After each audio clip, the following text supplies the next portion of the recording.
Bab 198, Kota Dalam. Diunggah oleh Baca Suara. VIRIONERALITH Point of View. Aku mengambil tempat duduk di kursi empuk dari kayu berbonggol-bonggol, melemparkan pandangan lelah pada kedua pasangan kerajaan yang sudah siap untuk saling menyerang. Satu-satunya hal yang membuat mereka berdiam diri adalah rasa hormat mereka kepada saya. Di depan saya ada gulungan transmisi yang menyimpan isi pertemuan hari ini yang dikirimkan kepada saya oleh Arthur.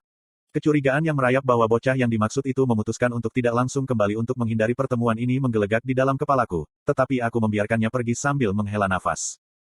Aku memaafkanmu, Arthur. Aku juga tidak ingin berada di sini, pikirku, meluangkan waktu untuk menghargai kamar yang didekorasi dengan mewah.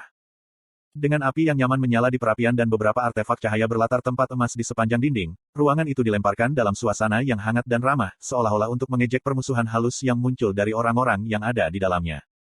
Rusak terakhir cahaya alami dari jendela di sebelah kiriku meredup saat matahari terbenam di bawah awan. Saya menganggap itu sebagai isyarat saya untuk memulai pertemuan. Silahkan duduk. Mari kita mulai. Ada hening sesaat ketika keempat orang di ruangan itu bersama saya saling memandang sebelum kepala keluarga Glider berdeham. Iya, kita semua sudah diberi pengarahan tentang laporan Jenderal Arthur dan Jenderal Aya, jadi saya katakan kita sudah benar. Saya percaya kita harus menjaga pasukan kita apa adanya dan mengirim penguatan ke hutan Elsire sesuai kebutuhan, kata Blaine. Meskipun pipi Raja Manusia yang cekung dan keadaan tidak dicukur yang menutupi bagian bawah wajahnya dengan warna merah tua sama seperti rambutnya, dia berbicara dengan tegas. Saya tetap diam dan netral, seperti pekerjaan saya sampai semua pihak, yang dalam hal ini, telah menjelaskan argumen mereka. Anggota Dewan Blaine, mengirim bala bantuan sesuai kebutuhan ke perbatasan antara Bis Glades dan hutan Elsire menunjukkan bahwa Anda tidak melihat wilayah elf yang layak dipertahankan, Merial melantunkan dengan dingin. Bertahun-tahun menjadi bagian dari Dewan telah membentuk menantu saya yang semula hidup menjadi diplomat yang tajam dan dingin. Oh, jangan memelintir kata-kataku, anggota Dewan Merial, bantah Blaine. Laporan itu menyatakan 2 serangan terpisah, tetapi itu dikoordinasikan untuk terjadi pada saat yang sama. Ini berarti bahwa, sejauh ini, hanya 1 serangan telah dilakukan ke wilayah elf. Bandingkan dengan serangan hampir setiap hari yang terjadi di tembok, bukankah seharusnya jelas bahwa melindungi perbatasan Sapin diutamakan? Petik 2. Tidak ada yang mengatakan bahwa pertahanan hutan Elsire harus diutamakan atas Sapin, kata Alduin, yang dikomposisikan. Namun, seperti bagaimana ada 11 tentara yang ditempatkan di tembok untuk membantu melindungi Sapin, setidaknya harus ada beberapa bentuk pertahanan di perbatasan hutan, kan? Hutan Elsire adalah bentuk pertahanan, tambah Priscilla Glider, menunjuk dengan jarinya ke bagian bawah hutan pada peta yang diletakkan di depan mereka. Kabut mana syarat itu sendiri telah menjadi bentuk pencegahan bagi semua orang kecuali elf sejak keberadaannya. Bahkan serangan yang dicoba kemarin akan gagal pada akhirnya jika Anda memilih untuk mengabaikan para pengganggu. Orang-orang Alakrian dan Bis akan tersesat dan kelaparan sampai mati jauh sebelum mereka mencapai kota pinggiran Elenoir. Petik 2. Hutan itu sendiri adalah bagian dari kerajaan Elenoir, dan masih ada suku elf yang bertempat di luar kota, kata Alduin, suaranya semakin keras. Dengan alasan yang sama tadi, Sapin juga akan lebih baik meninggalkan tembok dan kota-kota kecil di dekat perbatasan sehingga lebih sedikit lahan yang harus dilindungi. Bagaimana kamu bisa menyebut itu perbandingan yang memadai? Blaine meraung, membanting telapak tangannya ke meja bundar. Cara termudah ke kota-kota besar Elenoir adalah melalui rentang utara pegunungan Grand, dari Sapin. Jika Sapin turun, bahkan kota-kota luar, Alakrians akan memiliki akses jauh lebih mudah ke tanah Anda juga. Awasi nada bicaramu, anggota Dewan, bentak Merial, mata birunya yang cerah menjadi gelap. Kamu bertindak seolah-olah elf berada dalam hutangmu ketika kami telah mengirim banyak penyihir untuk membantu pasukanmu menangkis Alakrian dari perairanmu.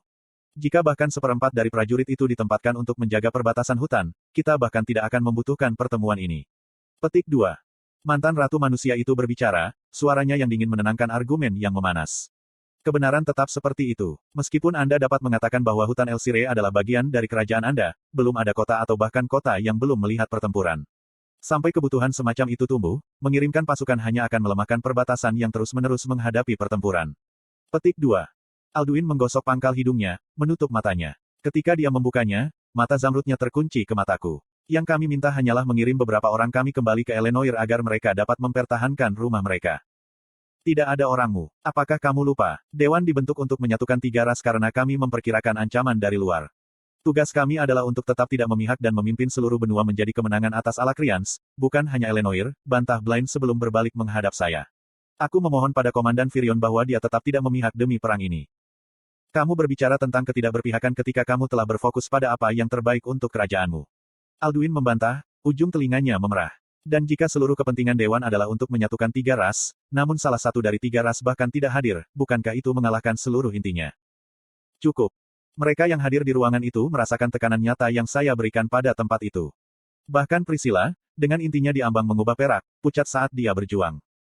Aku sudah mendengar kedua belah pihak, dan sebelum kamu lebih jauh menurunkan dirimu dengan berdebat seperti anak-anak manja, aku akan menyuntik diriku sendiri. Baik Blind dan Alduin memerah karena marah dan malu tetapi tetap diam. Aku melemparkan pandangan tajam ke semua orang di dalam sebelum berbicara lagi. Berdasarkan jumlah serangan, Sapin tetap menjadi prioritas bagi Alacrians. Seperti yang dikatakan anggota Dewan Blind, cara termudah ke kota-kota besar Eleanor adalah dengan melintasi pegunungan Grand Mountains utara dari Sapin, dan karena ada pemogokan kecil di dekat daerah itu, kita harus melanjutkan dengan asumsi bahwa orang-orang Alakri tahu ini. Demikian juga, kami akan mengirim lebih banyak pasukan untuk memperkuat pertahanan daerah itu. Petik 2. Itu masih belum. Denyut mana lagi yang mengirim Rahang Alduin untuk menutup. Sedangkan untuk pertahanan perbatasan selatan Eleanor, kita akan memiliki beberapa unit divisi Trailblazer yang ditempatkan untuk hanya melakukan ekspedisi ke ruang bawah tanah di dekatnya sehingga mereka dapat muncul kembali dan bertindak sebagai dukungan tambahan jika terjadi lebih banyak serangan di hutan. Petik 2. Ruangan itu tetap tegang, tetapi semua orang tampak puas, nyaris saja.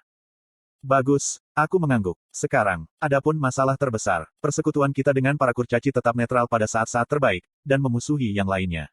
Bahkan dengan pembentukan dewan, perwakilan kurcaci selalu memiliki agenda dan prioritas mereka sendiri, tetapi saya berharap itu akan segera berubah. Petik 2. Aku menoleh ke pintu tunggal, dan semua orang mengikuti. Setelah hening sejenak, aku berdeham. Kamu bisa masuk sekarang. Oh, sial, aku merindukan isyaratku. Sebuah suara kasar terdengar dari sisi lain ruangan itu. Aku bisa merasakan senyum terbentuk di bibirku. Kenop berornamen itu bergetar dengan keras di hadapan kurcaci berotot dengan janggut putih tebal dan jubah yang dihiasi beberapa ukuran yang terlalu ketat berjalan masuk. Dengan senyum kekanak-kanakan, dia duduk di kursi kosong yang paling dekat dengannya sebelum memperkenalkan dirinya. Buhendemok Lonwit, senang bertemu kalian semua. Petik 2. Arthur Leywn. Berjalan menuruni tangga batu yang tak berujung, aku tetap terpesona oleh kesibukan aktivitas di sekitar kita. Mau tak mau aku berpikir betapa menyesatkannya nama, tembok, itu, jauh lebih banyak. Setiap tangga menuju lantai berbeda di dalam dinding. Kisah-kisah tertinggi tetap relatif minim dengan logam dan batu yang diperkuat terus dipelihara oleh penyihir manusia dan kurcaci. Ada juga tim konjurer dan pemanah yang ditempatkan di lantai atas ini, yang bertanggung jawab untuk menembak musuh di bawah ini melalui berbagai lubang. Iklan. Berdekatan dengan beberapa tangga yang membentang di seluruh ketinggian tembok terdapat puluhan katrol yang mengangkut anak panah, perbekalan, dan persediaan lainnya ke tingkat atas.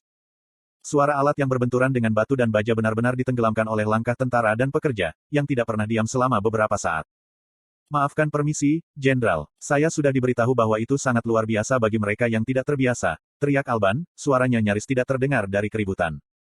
Benar-benar luar biasa, aku menarik napas. Aku menyesal butuh waktu lama untuk benar-benar mengunjungi tembok. Ini luar biasa. Petik 2. Sementara saya ingin mengambil kredit, saya sendiri cukup baru di sini. Kapten senior yang saya, bersama dengan beberapa orang lain seperti saya, melapor adalah orang yang bertanggung jawab atas seluruh sistem dan struktur tempat ini, jelasnya, melambai pada beberapa pekerja yang memberi hormat kepadanya. Kami terus berjalan menuruni tangga sampai kami tiba di sebuah gerbang ditemani oleh 2 tentara yang berjaga. Lantai-lantai mulai dari sini dapat diakses oleh warga sipil juga, Alban menjelaskan, memasang lencana pada para penjaga. Kapten, keduanya memberi hormat sebelum mengalihkan pandangan yang tidak pasti ke arahku. Bodoh. Alban menyalak. Apakah kamu diajarkan untuk menatap di hadapan tombak? Mata penjaga lapis baja itu melebar, wajah mereka paling pucat. Mereka segera membungkuk serempak. Kapten menggaruk bagian belakang lehernya. Permintaan maaf saya, Jenderal. Beberapa prajurit yang lebih rendah masih tidak bisa mengenali tombak yang terlihat. Petik 2. Tidak apa-apa, aku tersenyum melihat para prajurit. Dan penghormatan sudah cukup. Iya Pak, jawab prajurit di sebelah kanan, berdiri tegak dengan hormat. Yang lain mengikuti temannya. Suatu kehormatan bertemu tombak terkenal. Buka saja gerbang, desa Alban, menggelengkan kepalanya. Keduanya bergegas untuk melepaskan engsel logam, dan kami melanjutkan perjalanan. Di lantai berikutnya, aku mendapati diriku berkeringat dan mataku sedikit menyengat. Apakah ada api di suatu tempat? Di satu sisi, iya, kata kapten yang berkeringat itu, menarik leher gorgetnya untuk menenangkan diri. Kami tiba di level yang berisi bengkel utama kami. Tangga lagi dan aku bisa melihat kemuliaan penuh dari bengkel. Asap diventilasi melalui celah sempit di dekat langit-langit, tetapi lantainya masih tertutup awan gelap pekat. Lapisan panas yang tebal terus-menerus terpancar dari berbagai bengkel. Ditempatkan secara merata di antara tim pandai besi. Alat-alat tergantung di rak-rak ketika puluhan pria berotot memukul landasan mereka. Beberapa penyihir kurcaci logam yang kulihat benar-benar terbuat dari ingot seperti terbuat dari dempul. Peserta magang berlarian sibuk, beberapa memegang ember air sementara yang lain membawa peti berisi senjata jadi untuk dikirim ke lantai lain, sementara pekerja terus mempertahankan dinding belakang yang melindungi mereka dari musuh di sisi lain. Tolong tahan dengan panas sedikit lebih lama, Alban menimpali. Kita hampir sampai, Jenderal. Semakin jauh kami bepergian semakin banyak orang di sana. Selain para prajurit dan berbagai jenis pekerja ada juga pedagang dan petualang nakal. Ada ekonomi yang sepenuhnya terpisah di sini, renung saya. Tentu saja, Alban setuju, menyeka keringatnya dengan sarung tangannya. Karena tidak ada layanan hukum yang mewajibkan perang, kami telah menetapkan hadiah bagi para petualang yang menghabiskan waktu di lapangan atau di tingkat atas. Ini adalah uang mudah bagi mereka, dan kami mendapatkan persediaan penyihir dan petarung yang hampir tak pernah berakhir. Satu-satunya kelemahan adalah bahwa kadang-kadang ada pertengkaran antara tentara dan petualang, tapi itu cukup langka karena ada masalah yang membuat petualang dilarang mengambil pekerjaan di sini. Petik 2. Dan para pedagang ada di sini karena para petualang. Saya kira mengamati garis-garis kios dan tenda yang didirikan di lantai dasar. Iya Pak, mereka dibatasi dari rute utama tempat persediaan tentara kita datang, dan mereka juga dikenai pajak cukup besar untuk melakukan bisnis di sini, tetapi mereka masih berbondong-bondong, kurang dari span lebih besar dari Alban terkekeh. Gagasan yang agak brilian dari Kapten Senior, jika aku mengatakannya sendiri. Karena itu, sebagian besar petualang yang mengambil pekerjaan di sini sebenarnya dibayar dengan uang yang dibayar pedagang untuk melakukan bisnis di sini untuk para petualang. Petik 2. Brilian, aku menggema, mengangguk ke para penjaga yang membungkuk dalam pengakuan. Itu adalah ide yang masuk akal yang berbicara banyak tentang Kapten Senior yang bertanggung jawab atas seluruh struktur mirip kota ini. Alban memimpin, memisahkan kerumunan orang di lantai dasar untukku. Aku yakin terbang turun akan jauh lebih cepat, tapi kuharap tur kecil ini membantumu mengenal Wall. Aku menghargainya, Kapten Alban. Kapten tersenyum, kaki gagaknya semakin dalam. Kami berjalan selama beberapa menit lagi sampai kami mencapai daerah yang lebih tenang. Sebuah paviliun kanvas besar yang luar biasa menonjol di sisi gunung, beberapa penyihir berjaga. Alban menunjuk ke arah tenda putih yang mewah. Ini adalah ruangan yang digunakan para kapten dan kepala untuk mengadakan pertemuan. Anda datang pada saat yang tepat karena ada pertemuan yang sedang berlangsung saat ini. Aku sebenarnya akan menuju ke bawah sebelum kamu tiba. Petik 2. Aku senang semuanya berhasil, jawabku. Lucu bagaimana semuanya bekerja seperti itu, dia terkekeh, memamerkan lencananya sekali lagi pada para penjaga. Kapten Senior Trodius, bersama dengan kapten lainnya dan beberapa kepala ada di dalam. Trodius, saya berpikir, samar-samar mengenali nama itu dari suatu tempat. Para penjaga membuka untuk mengepakkan sayap, dan aku masuk ke dalam di belakang Alban. Di dalamnya ada meja bundar besar dengan peta terperinci tentang apa yang tampak seperti bis Glades. Di peta ada beberapa figur kayu yang dibentuk secara berbeda untuk menunjukkan berbagai posisi ruang bawah tanah dan pasukan. Ada 7 orang yang duduk di sekeliling meja, semuanya mengenakan baju besi usang dan jubah acak-acakan dan saat ini sedang dalam diskusi. Di ujung meja bundar duduk seorang lelaki yang hanya bisa saya gambarkan sebagai citra sempurna seorang lelaki tradisional.